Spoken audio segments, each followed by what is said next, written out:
I termed it as much ado about nothing.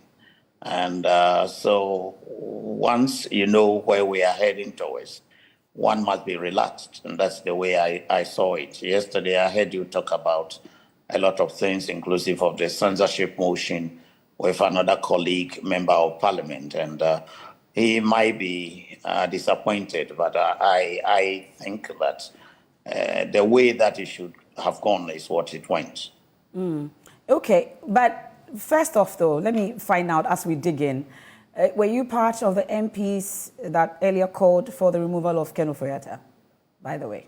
I may not want to answer that question because I wouldn't want to say I am part or I am not part, because at some point it was the decision of the majority caucus. And I'm a member of I'm part of the majority caucus. So I cannot say that I wasn't part of it. But when it started, I had traveled out.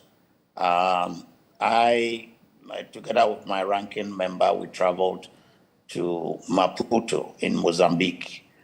We went for ACP EU meeting. And so when I came, it was the heat was up, but I cannot say that I was in part because majority adopted the decision that a few parliamentarians took. And then, but that position is quite different from the grounds in the censorship motion. That's the point of departure. That's where we depart from each other.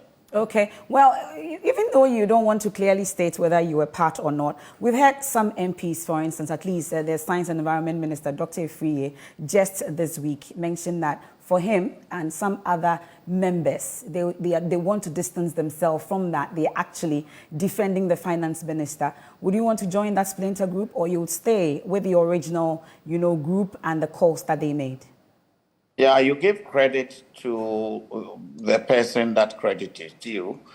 If I want to speak on the censorship motion, I am with the finance minister 100%. I say this because when he was, there were 7 accusations that the minority gave. The committee said that 2 of them he should not answer, but the 5 of them he answered.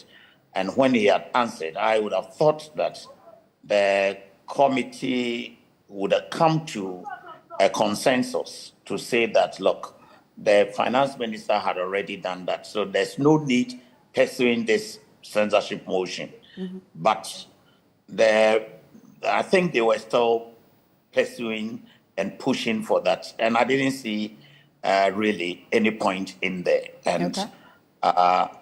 So I think they should have withdrawn the motion. That's my view. Okay. But the other thing that the majority had said that the finance minister must be removed, or speaking to the president that there should be a change of ministers. I do not think that they are accusing the finance minister of doing anything, but I think the main reason is to build confidence in governance, and then Ghanaians would have some hope. That's all that the majority was saying about the finance minister, that the change of face would bring some confidence into the system.